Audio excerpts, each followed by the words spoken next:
I have to like wait 2 minutes to start my classes because people wander in late. That's the same thing here. So, what is up, everyone? Welcome to the discussion of The Servant of the Empire, Book 2 of the Empire Trilogy by Janie Wirtz and Raymond Feist. What is the middle initial? Raymond E. How did I forget that? Raymond E. Feist. Sorry. So I have with me Derri, who has read this series multiple times, Anitha, who like me has only read these first 2 books, and Josh, who has recently read the trilogy for the first time, and you're finished with the 3rd one, right? Yep. Yeah. Cool. So everyone watching, this one had a different reception than did the first book. The first book was universally loved, basically, by everybody in the Discord. This one, not quite so much. There is some stuff I really like about it, and then some stuff just didn't work for me. But I'm reading the 3rd one anyway, and what I've read of the 3rd one I already like. So, so we'll see. So, hold on. I mean, no. I mean, yes, it is a better name, but I was just telling them backstage, like the pug stuff, it just feels tacked on. I'm like, what? Like, why do I care? I saw Pug in 1 chapter where he's glowering, and then all of a sudden he's this wizard.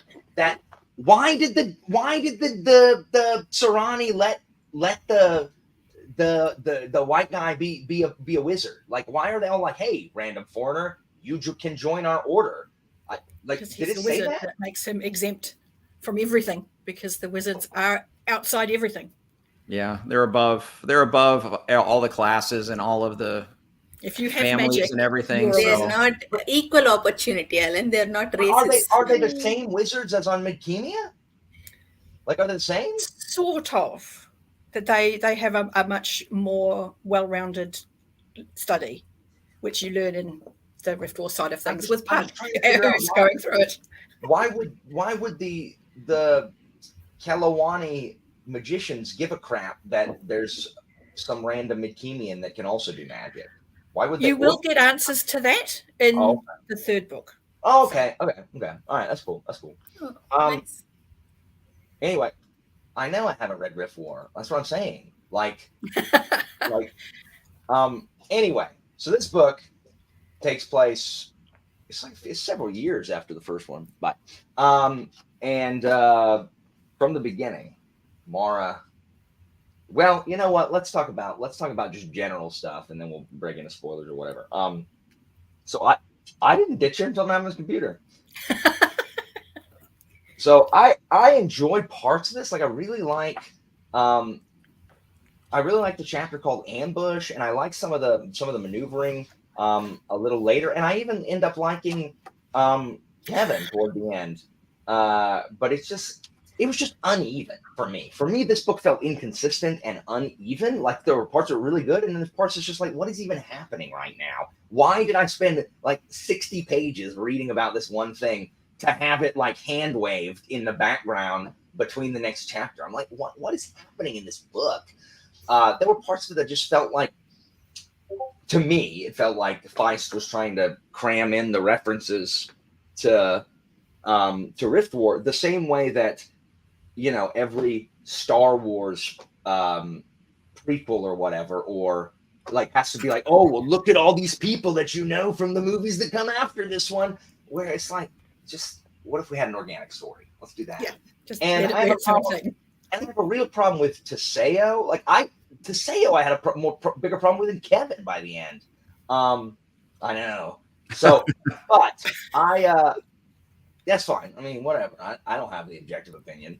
So I did not enjoy it as much as the first one, but I did enjoy it enough, and I like Mara enough to where I am continuing with the series. Derri, what is your thoughts on the 2nd book, having read the whole trilogy? Just non-spoiler. I have to allow you a lot of that criticism. It is the weakest of the 3, and for many of the reasons you've stated. And I think part of my own ability to overlook some of those weaknesses comes of having started reading it so long ago, when fantasy just wasn't as strongly nuanced as it is now. where it was very thrust down your throat, this whole, we're better than them at everything and they should conform to us, not the other way around. And that it was the 80s. There was some really unhealthy romance tropes happening in the 80s that have glommed themselves into the story. So there are definitely points in Servant that are not great, but it is the weakest of the three, and it is the one that I knew you particularly would have issues with. And that's a good point about it being a product of its time. Like, I mean, really for its time, like Mara being, this head honcho, really awesome, like BA, female character, just like absolutely big crumping all these other clowns. She's just schooling them left and right. Like that wasn't common. At least certainly the books I read in the early 90s and the 80s. It was the first one I'd ever read with a female protagonist. To have her actually be allowed to be feminine as well as badass was just like the heavens opening and a ray of light and angels singing. It was like, I have waited for this book for so long. So it got a lot of grace from me to begin with based on that. But rereads have convinced me that it's strong enough. It's held up. It's just those elements in this middle book that are the weak point. I think expectation was different. It's very different than the first book. Like in the first book, it's just like skin of her teeth, everything Mara does, like has to manipulate everything. And there's way more fighting in this one. There's way more bloodlust and people dying. It's just, I don't know, like it just like compared to the first book, I just didn't like it. Anitha, I know you and I are of a mind, and then Josh and Derri are of a mind. So we have a balanced panel this evening. I'm listening. I'm turning my volume turned way up, but I gotta go refresh my coffee. So go ahead. Okay. I actually surprisingly I liked most of the book, almost like 2/3 of the book. I did not hate Kevin actually. Even in the beginning, I liked the idea of the character, why he was introduced, to bring that change in Mara's thought process. I like the idea of that. But I did get annoyed that most of the focus was on their romance rather than their discussion, how he brought that change, how he made Mara think.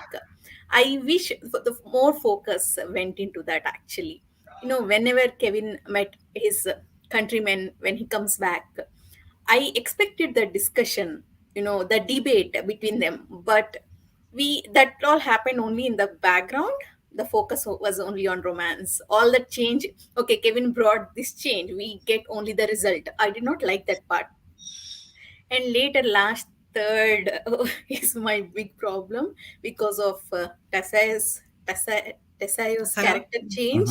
Oh my god, I hated that because all the build up, all the hyped up we got. I mean, in the beginning, Incomo gave us this. Wow, Tessa is so brilliant tactician. So I expected battle of wits.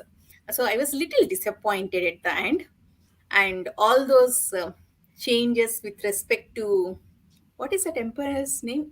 Ichander. Yeah.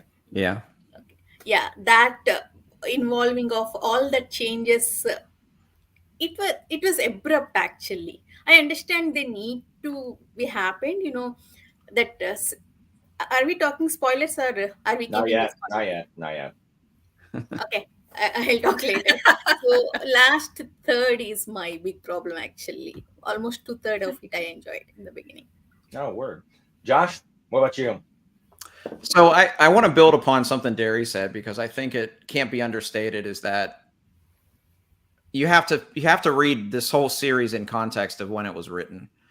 And as someone, so I was talking to Mike's channel the other night about how I took a big break reading fantasy, like almost 20 years. But in those 20 years, I was still rereading my favorites from when I was a kid, which was all the stuff from the 80s, Terry Brooks, David Eddings, Dragonlance, Forgotten Realms, all of that. I was rereading all of that stuff. I never read this before. And immediately in the first book with this, I just realized this is something so different from what was going on in its time.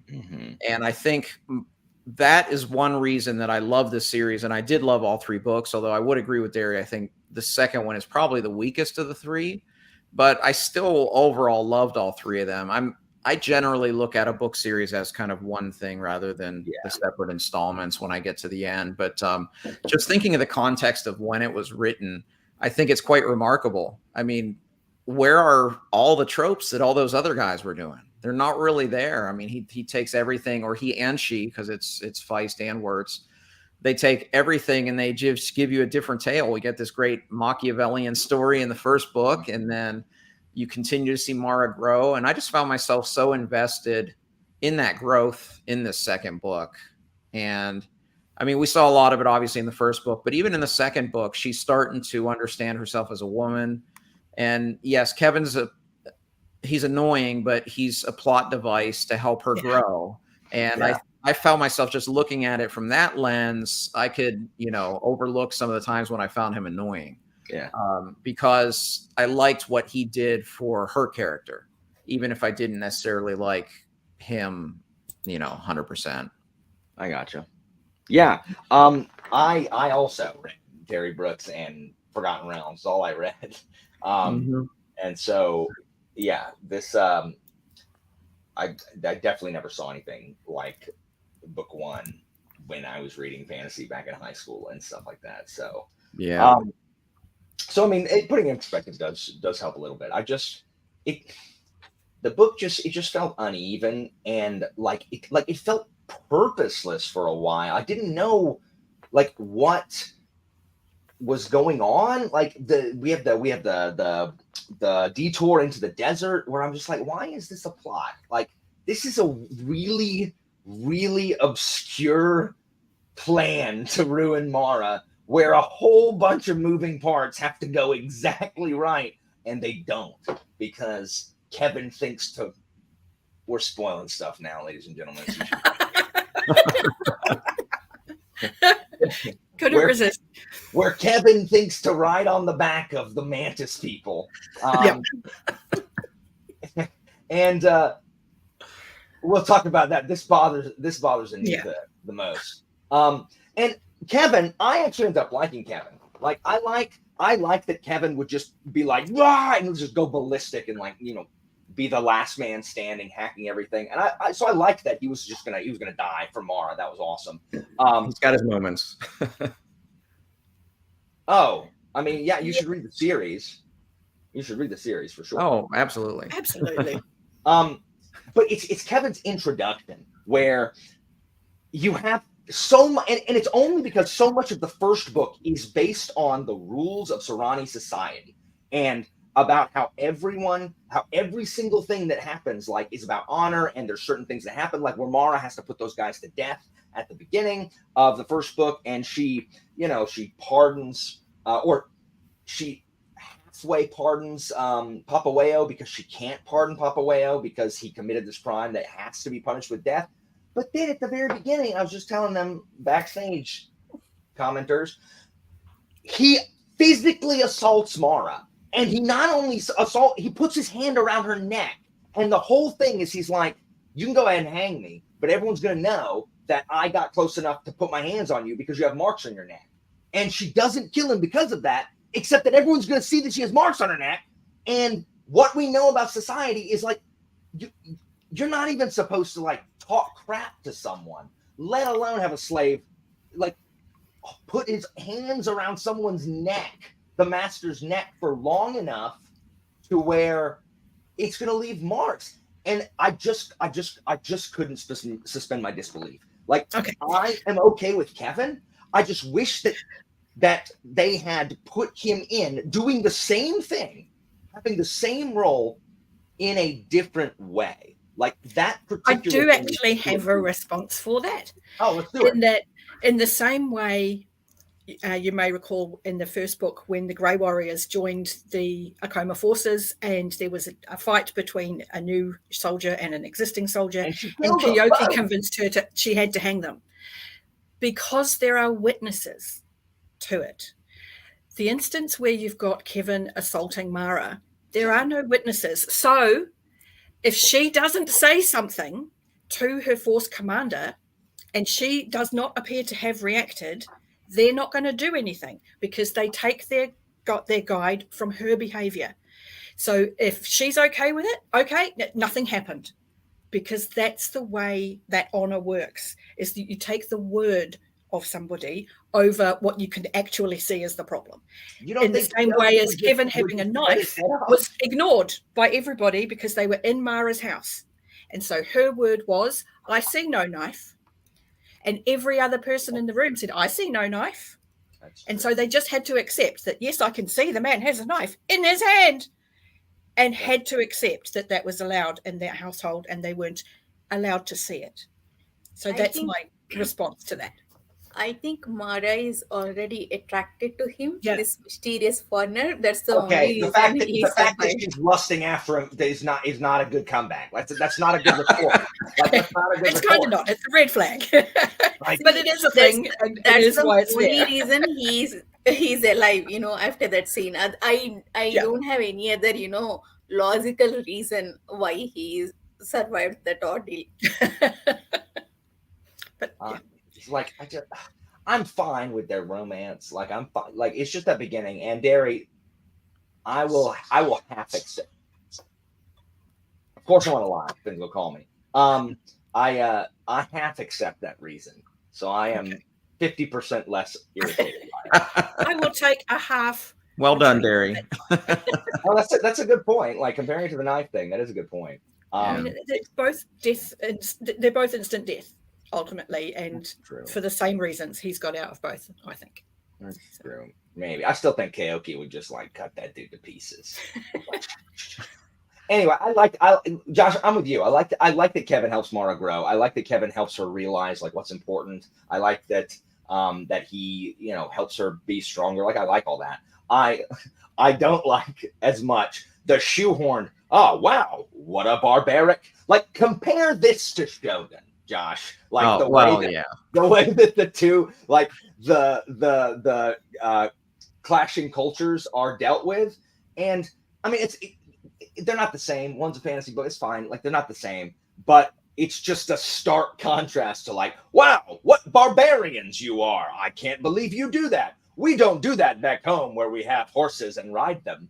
And it's just like, okay, like, Feist, like, we get it. Like, he's a little heavy-handed, but as you guys have all said, like, that was the thing back in the day. It's less nuanced. You're right. Yeah. But I like Kevin. I like that. I thought it was really cool. I did not know that Kevin was exiting stage left this book. Like, I thought I was going to deal with him all the way through the next book. And he's gone. And in a great way. They just cart him back off to Midgemia. Kicking and screaming. And it was really hard for me to read all of the comments in Discord because there was a lot of Kevin hate in the Discord. There was.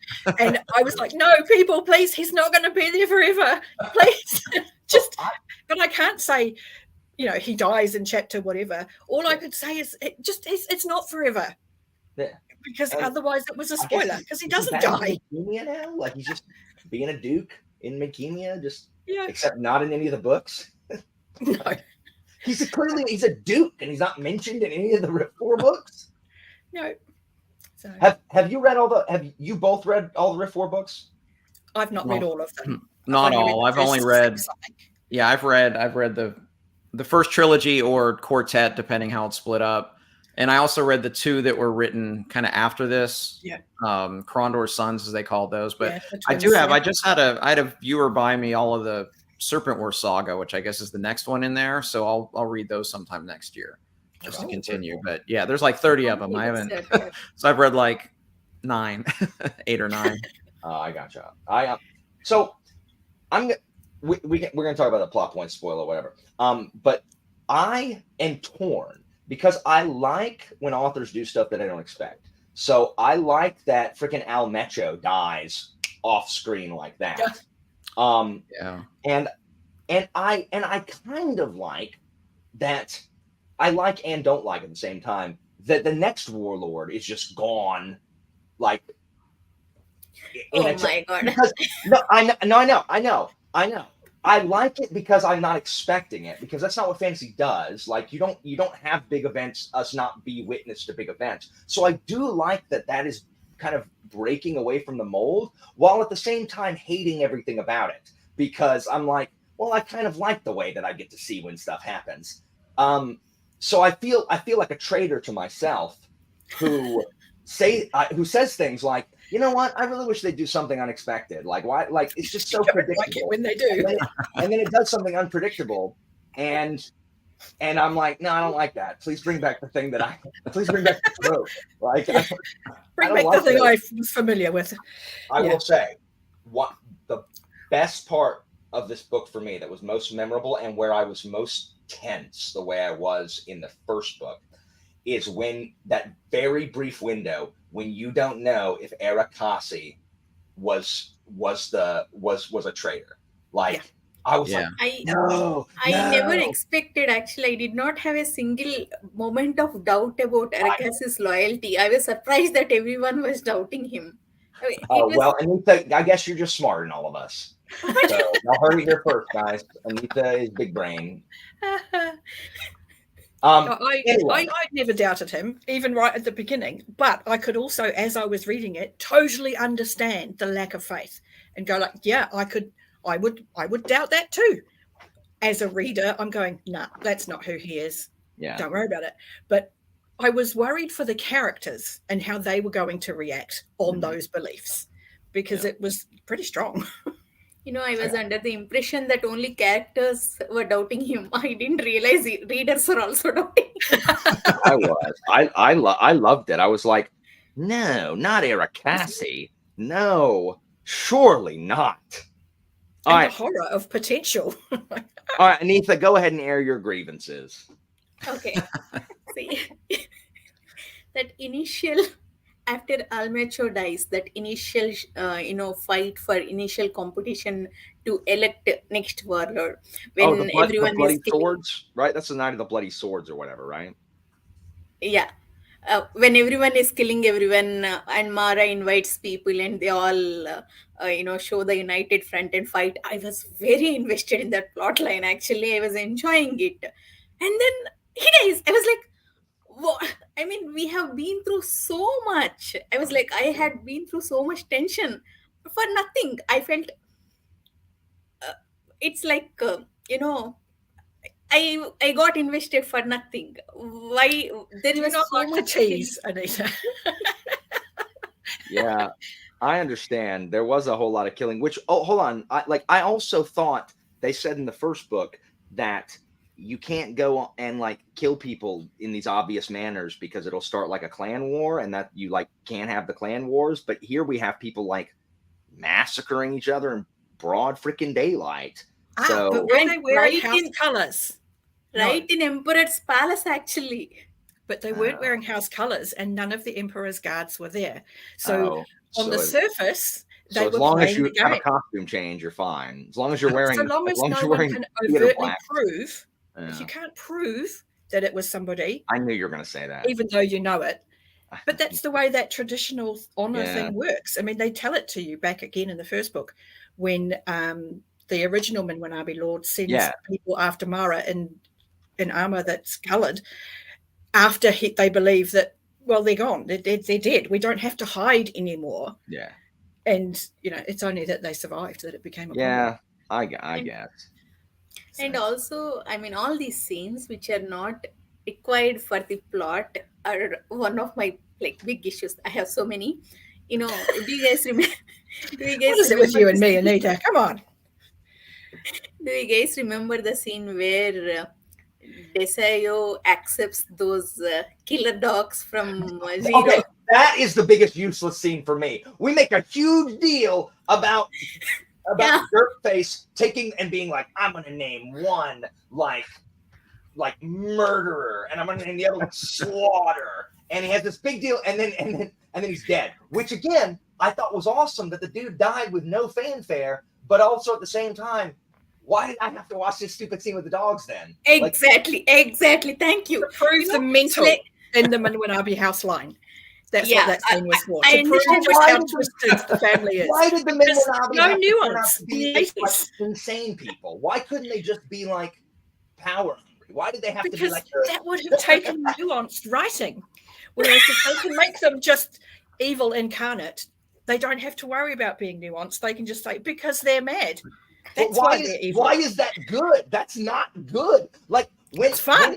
I forget who says it, like, oh, the Minwanabi, they're not just evil, they're psychotic.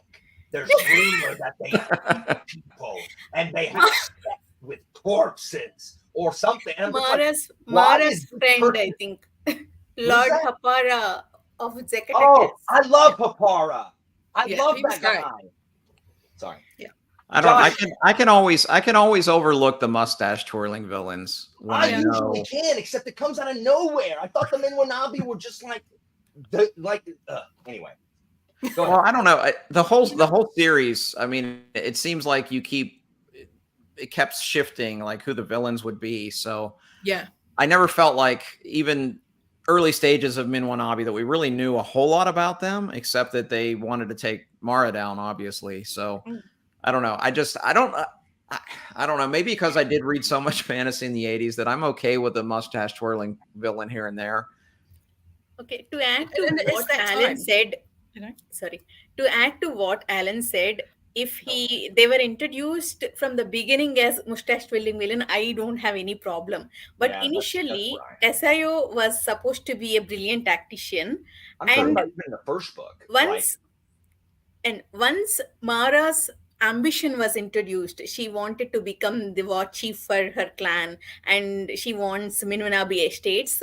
That once that ambition was introduced, it looked like they need to show some difference between Mara and Tasayo. That's why suddenly Tasayo became this mustache twirling villain. Because if both have ambition, there is no difference between them. If one wins and one loses, that's how it felt. Okay. I My always issue is- saw my it issue as is that the he same. was a warlord. He knew how to drive armies. He knew how to ambush people. He knew how to structure large groups of people and force other groups of people into certain behaviors. I don't think he was ever what you would call a strategic thinker. I don't think he in ever. Como, I think In Como, yeah. it leads us to believe he is. I think that's the Yeah. problem. Yeah. Because And all of the history we get is of armies succeeding, Yeah. successful. That makes Successes. sense. That's the That word. makes sense. But in Como makes him builds him up like he's like a criminal mastermind. Like, Or Yes. maybe it's just because of a contrast with his cousin, because his cousin It was could be because Desio was an idiot. Nkomo is never content. When he was under Desayo, he wants to work with Desayo. When he was with Desayo, he was like he wants to work with Mara. He was like never content with what he what got. was that guy's name? The original Minwanabi before Teseo. Jingu. There was Jingu, then Desio, then Tasayo. Desayo. Oh, that's what I mean. I meant before Teseo. What's his name? Yeah. I knew Desio, Desio. Yeah, he's dumb. Yeah. the Like, dumb he- cousin. Yeah, he was the dumb one. So yeah, so of He course was just- Nkomo sees that as an upgrade of who he's working with. But Yeah. That, I But mean, he that's gave a good point. but he gave cool names to those dogs, Slayer and Slaughter. But they did not use those dogs. you're right, they didn't use those Because at they all. pointed out Totally how insane they were. There was nothing that screamed late 80s fantasy than when he Oh, named those dogs. I was like, oh my gosh, this has just dated this book like so badly. It's like anytime in a D&D book or Forgotten Realms book where they name the weapon. I was just named going to say it that. Yeah. Storm Slayer. I'm like, oh my gosh, stop, please. Just stop. Yeah. But this is why this middle book is the weakest, because it is the one While that so reading- easily Okay. dates itself. I'm going to talk about good things about this book before Anitha craps on it some more. So, good things about this book. I thought the ambush chapter was Best so one. well done. I was disappointed with the aftermath because Teseo makes a whole big deal about like to Desio, like, hey, don't send this other group. Like, we're just going to attack Kyoki. Like, we're not going to do this other thing. Or we're not going to do the escape slave bit that you want to do. And then it blows up in their face. And I wanted, like, right after that, a scene with the villains where Teseo's like, you're an idiot. Like, look what has happened. Like, now freaking Kyoki's still alive, except we didn't get any of that, and they just kind of moved on. I wanted it to be like, you're dumb, like you did the wrong thing. But I love that ambush scene, like where Kyoki is, and you're just like, please, Lujan, like please get there. And So I dumb, also love when Arakasi finally pulls the plug and is like, guess what, we're killing all these people. And then we find out how he did it, like how he got rid of all the slaves or all their spies by forging the Tong's chop, which is supposed to be the thing that, authenticates everything. Just the Minwanabi chop in getting the message to the Tong. Yeah, that's what I mean. Like, the Minwanabi chop, like basically impersonating Teseo. That's so good. That's so good. Like, I love that. I love that part. I liked Malamber, aka before I knew his Pug, like deciding like, hey, I'm gonna free all these slaves. It kind of comes out of nowhere because we don't know. They talk about like, oh, the foreign slave, like, oh, I had heard that a foreigner had been made a wizard, and then all of a sudden he's freeing, and it's just like, what is going on? I'm gonna assume that we see that from Pug's point of view in one of the books, in which case that clears that up. That's why that's weird there. It's really interesting though to just interject here, seeing that same scene that I knew from Magician, seeing it from their perspective, just how destructive it was, because he didn't really like get into that side of it quite as much in Magician, and you see the kind of the fallout from it. I thought it was a much more impactful events, in the grand scheme of things, seeing it from that perspective. Is that in Magician? It is in Magician, yeah. And I will also add, one of the things that will maybe help you understand that with that, why would they even, is they're not called wizards or magicians in this world. They're called great ones, and they're outside the law. They are great ones. All bow down and be lesser. So that, anyway, go on. You were talking about Malamber. No, I like that scene. I thought that scene was cool. And like Anitha said, I loved the where all the assassinations are taking place when they're in the Emperor's Palace, and you're like crap, like, is Kevin gonna die here? Like, let's bar the doors. Like, I love Hapara. Yeah, I love Hapara and Hakanu. Like, Hakanu is both the bee's knees and the cat's pajamas. I've liked Hakanu since book 1, and he's only in a scene. So I think they do a good job with Hakanu. And I love at the end, like, man, at the end when Hakanu's like, man, I don't care that you're carrying Kevin's baby. Like, let's do it. I'm adopted. What are you talking about? Yeah, I'm like, I got chills thinking about it again. I'm like, good for you, Hakanu. Like, yeah, I really enjoyed that part. And I also, and Anitha and I may differ here, but I did like the very end where how Mara traps Teseo with like, hey, this is what we're doing, and then Teseo's like, I knew you would like that bit. Yeah, Teseo's like, okay, well, I guess I'm just going to destroy you, and then the wizards are like, no, and Teseo's like, what do you mean no? Like, because my idiot cousin swore a blood oath. If you say no, we all have to kill ourselves, and they all got to kill themselves because freaking what is the cousin's name again? Desio?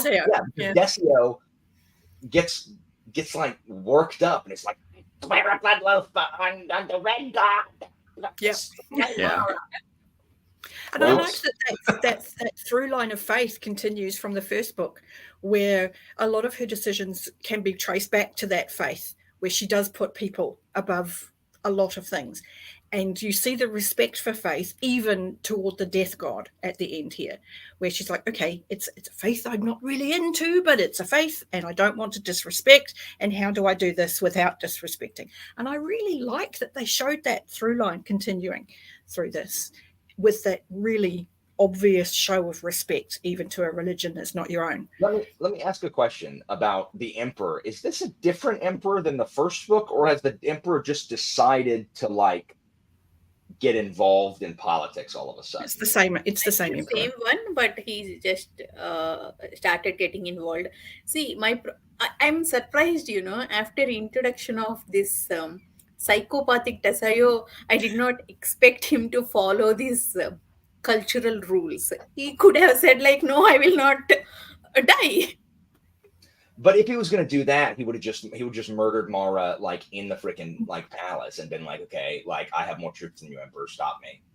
Like so I at least like that that prevented him from doing that.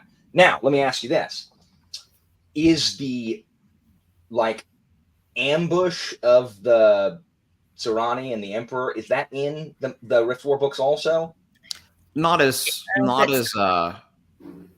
It is in there. No. It's darkness. Is it darkness at Seth on? No, it's before that. It is in Magician. But it's all of the mid-cameo or all the Kellowan stuff is really in Magician. Yeah. Except you do get it, and you get a little bit at the end. Like, Yeah. do you get a reason on why they make peace and then completely betray, and then Hakanu's like family still stays there? Okay. Yes. Yeah, and that family does have a role in the other book. Okay. Yeah, you do see all that on the other. Dad died completely, like really. Do what? All those elder sons of ruling lords and Zekitakas, Lord Opara's dad, everyone died.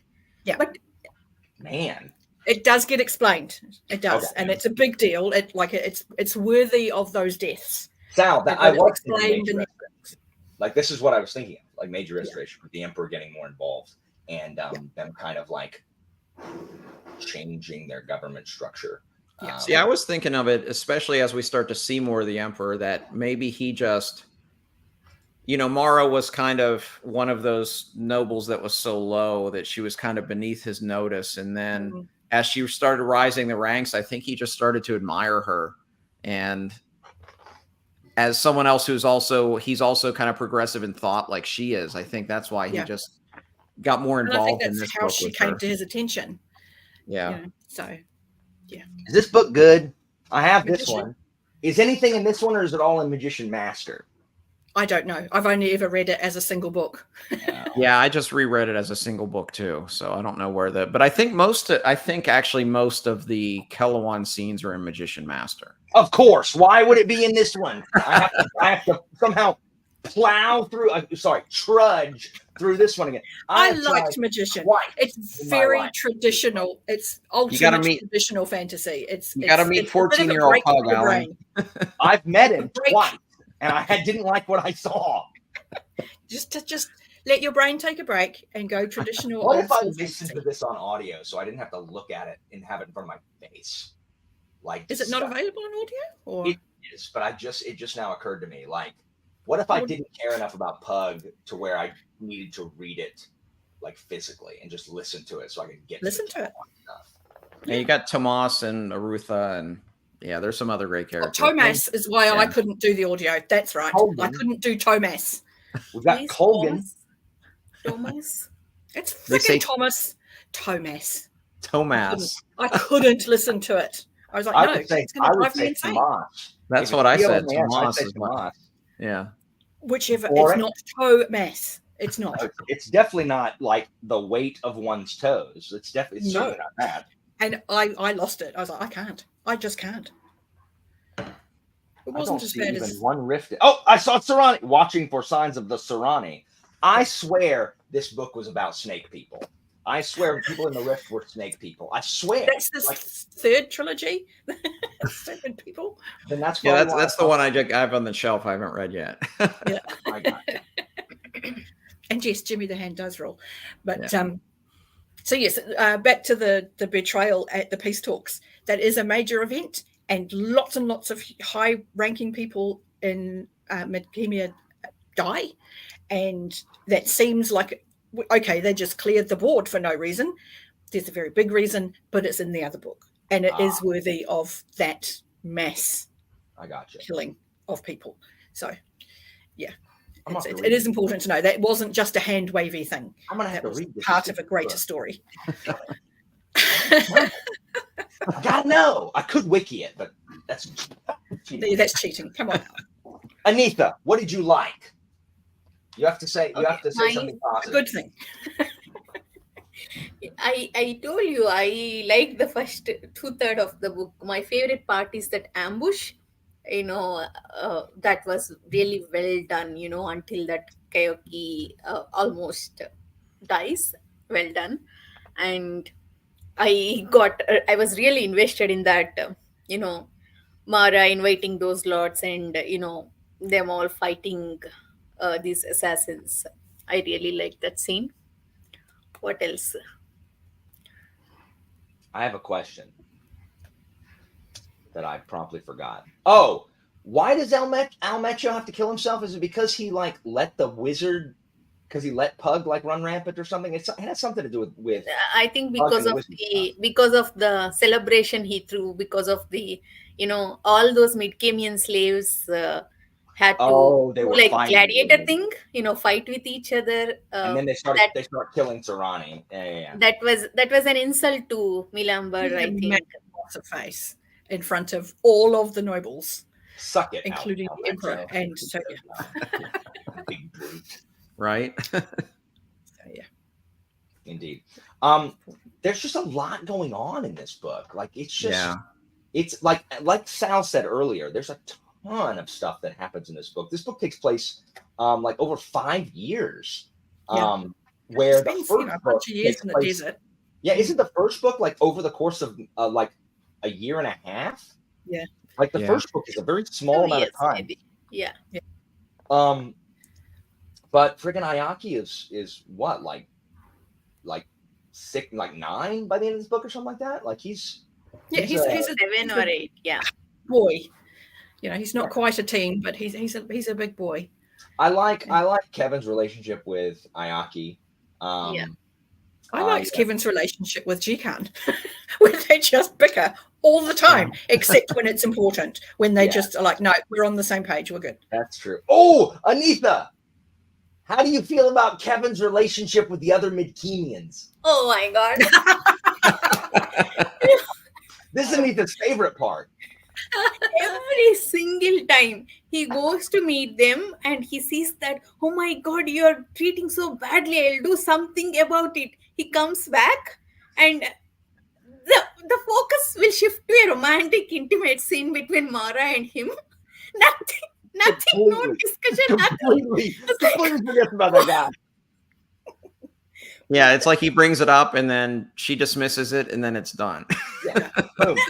In the beginning, at least first couple of times, we are told that okay, their situation got better, they are getting better food, something like that. But in the later scenes, in the second half, nothing after that. He comes back, he was like so disturbed. He comes back and completely forgets about that, and they're all touchy-feely things.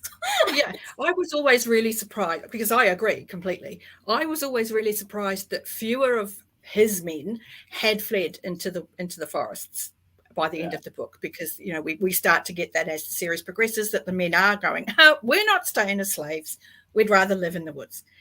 And only a few of them managed to escape, and the rest of them were prepared to just wait.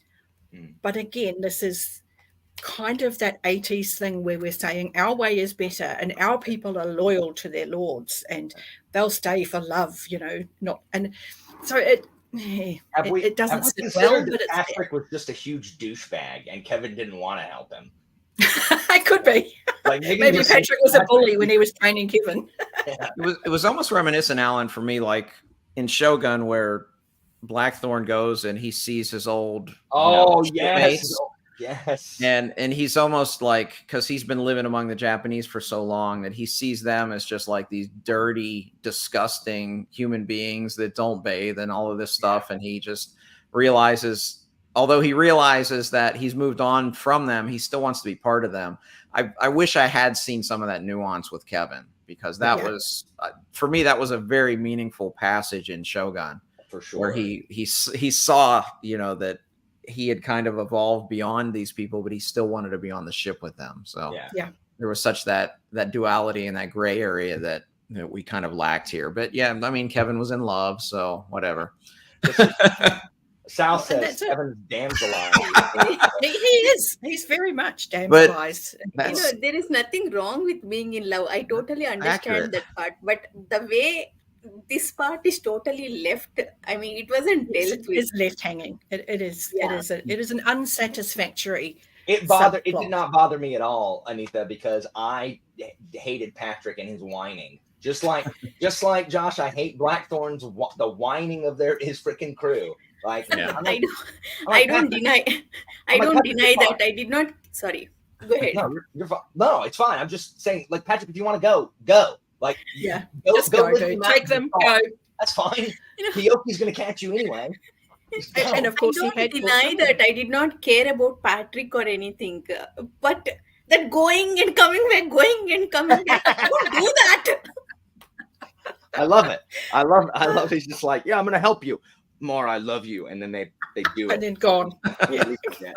He's completely forget. Blank slate. Plot left his brain. Yes. Yeah. No, that is good. Okay. And sorry, go, because I've forgotten what I was going to say. Well, do you going guys want to forward. talk about? What? Go ahead. Sorry. Do you guys want to talk about Servant of the Empire and how we came to that? Oh, I liked it.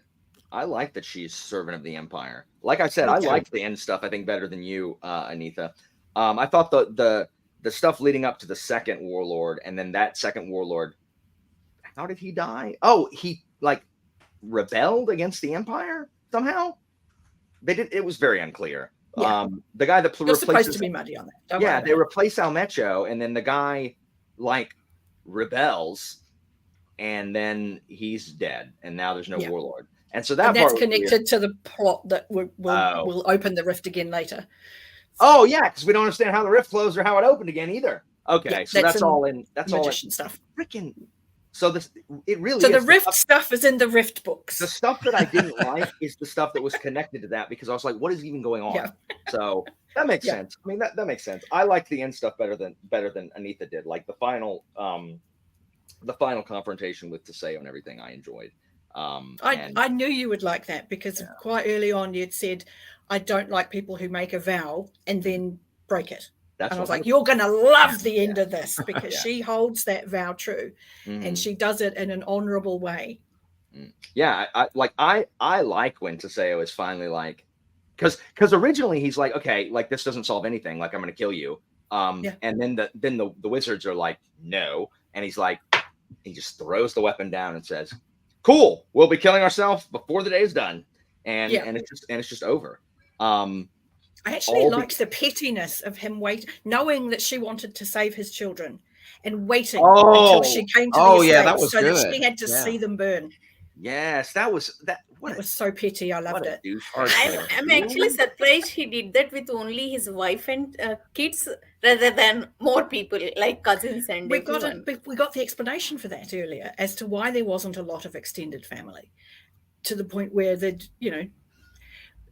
didn't have a big family to start with, so there wasn't extended blood to there go was out to. And psychopaths. between the deaths of Jingu and Desio and everybody earlier, there was just Teseo and his kids. All right. So other than Mara, who was everyone's favorite character? In Derri. this book, Lujan Arakasi. and if I say Kevin, what? I love it. I will forgive it. No, Kevin. Anitha has a cardboard cutout of Kevin in her room now. So it's right out of frame. See that gray in the bottom left of her Yep. screen? That's Kevin's jacket. Yep.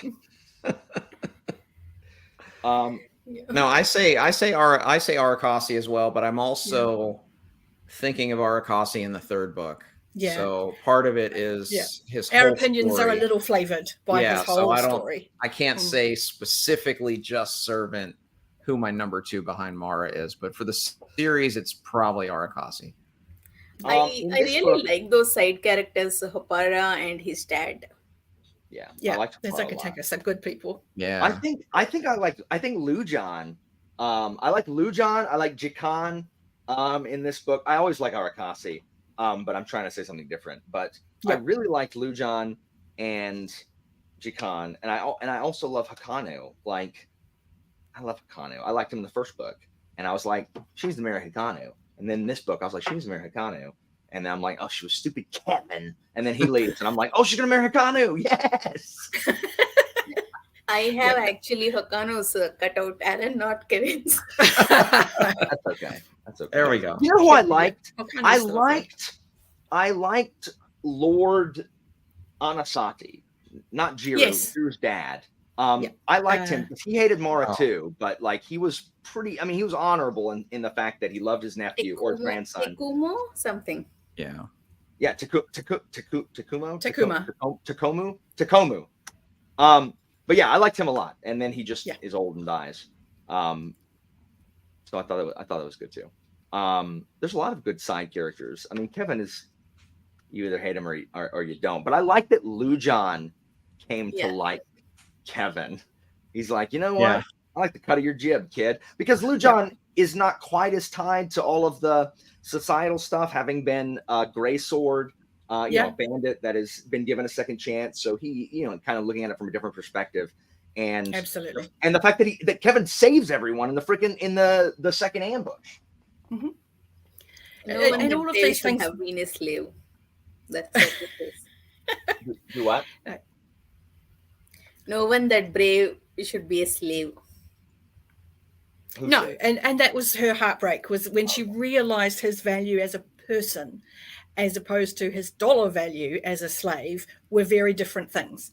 And that's when you know she's made the mental shift and become a better person through knowing someone Western, for want of a better word, because it is very heavily themed around that. I like when she summons the guy, the Imperial guy, and it's like, hey, so can we just free slaves? Not like something that can be done. And then all of a sudden, no one can free any slave ever. It's and she's like, and she just said to Kevin, I think I might be able to do something. That's like the kid in class who like asks, so we don't have any homework like this weekend or anything?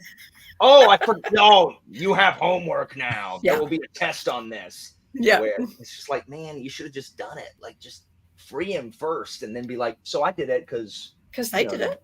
They did over there. So can we just foolish, Mara? Foolish. Mm-hmm. I can ask it, but I'm sure we all, well, I don't know. Never want to assume. I loved Kevin's last scene. I thought it was so well done. I mean, it was only slightly foreshadowed, and I thought I liked how abrupt it felt. Yes. And then just all of a sudden, he's gone. And I thought that was so well done, and I thought it was a pretty bold choice, really. Like, Alan, you were talking about the decisions where you want to be surprised. I was surprised it happened that way. I was expecting maybe the tearful farewell or whatever, you know, I have to send you.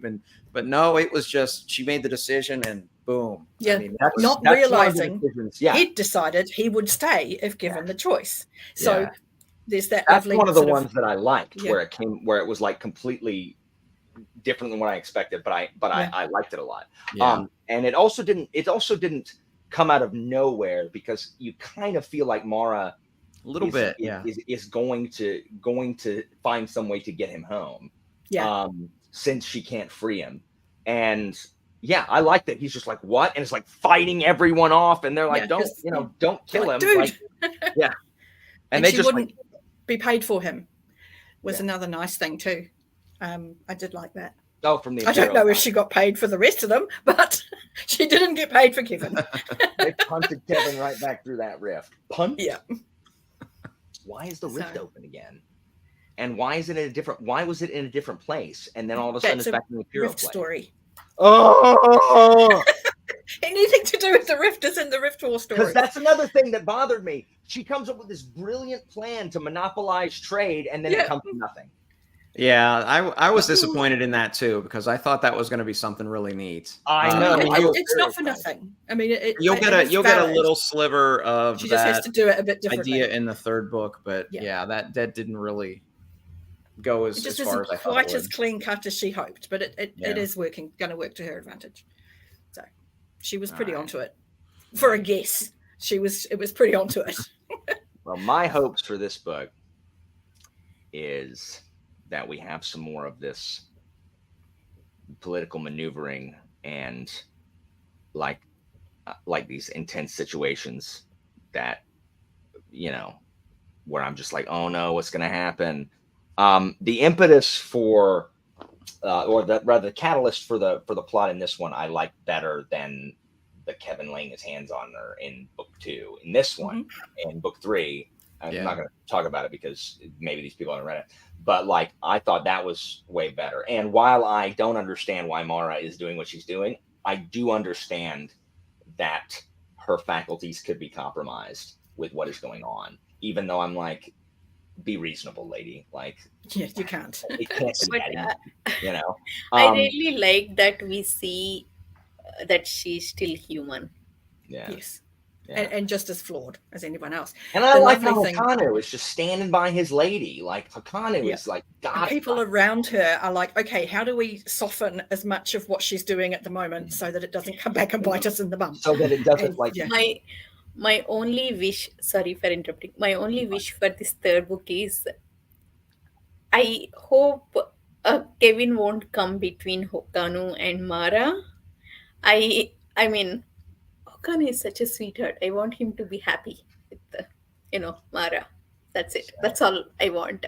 But I don't see it happening. What I need to happen is crap. Derri and I are sitting like, Yeah, we are.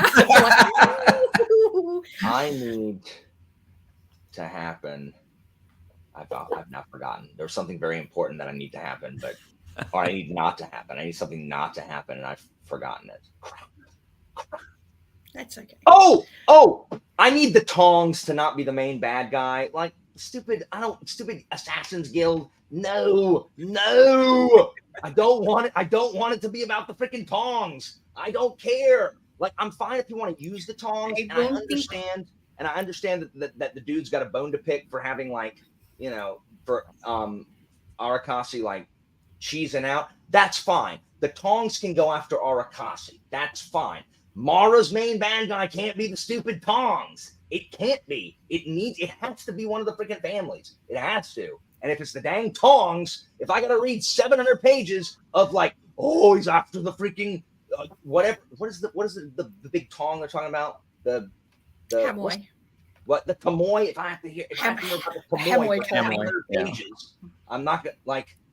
I don't think it's going to be Tongs, especially after finishing the third chapter. Oh. I will not say because what if that guy just gets like murked? Like the head of the Tong just gets murked at the end of the third chapter, and I'm only at the beginning of it. I think so.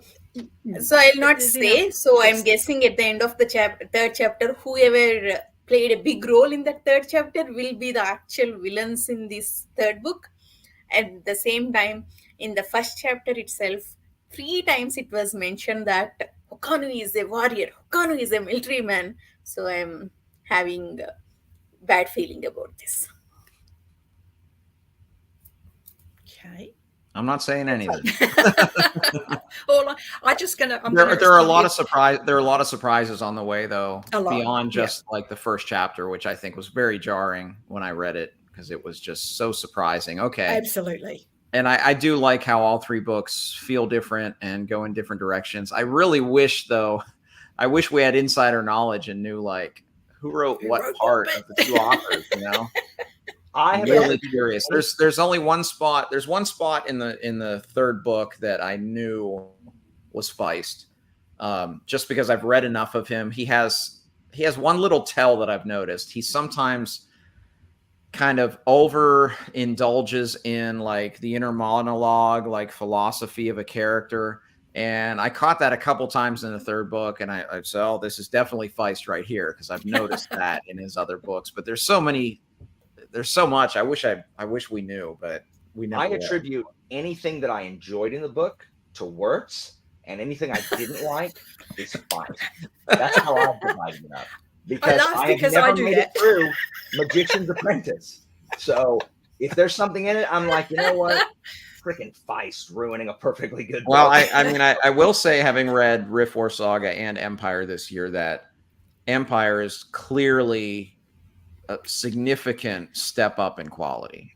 Yeah. And I think I said when I did my first review of it, I said, I don't know how much of that is Wirtz or even just Wirtz's effect on Feist, or that Feist was better, or maybe it's all of that. I'm not really sure, but it's decidedly better. In terms of characters or in general writing, you mean? All of the above. Yeah. Just overall, it's grown-up fantasy where Riftwar is sort of teenage level of like, okay, this is the story. This is what it's much more straightforward, much more basic in what it's trying to achieve. Empire works on a lot of levels and has a lot more to say about a lot more things. And Sal asked whether or not you and I, Josh, thought Alan and Anitha will or will not love book 3. I think Alan will like it. I think Anitha, I'm getting better at whether or not Anitha will like something, but often I'm completely off the mark. I'm going to say that the things that Alan loves the most, Anita's going to have problems with. Nice. That's interesting. I mean, so far, whatever Alan liked, I liked. I think if we have any difference of opinions, that's only in this book, actually. Yeah. Nothing else. So it will be very interesting. The storm had broken. Pug danced along the edge of the rocks, his feet finding scant purchase as he made his way among the tide pools. I don't want to watch this kid collect clams in the tide pools with his dumb name.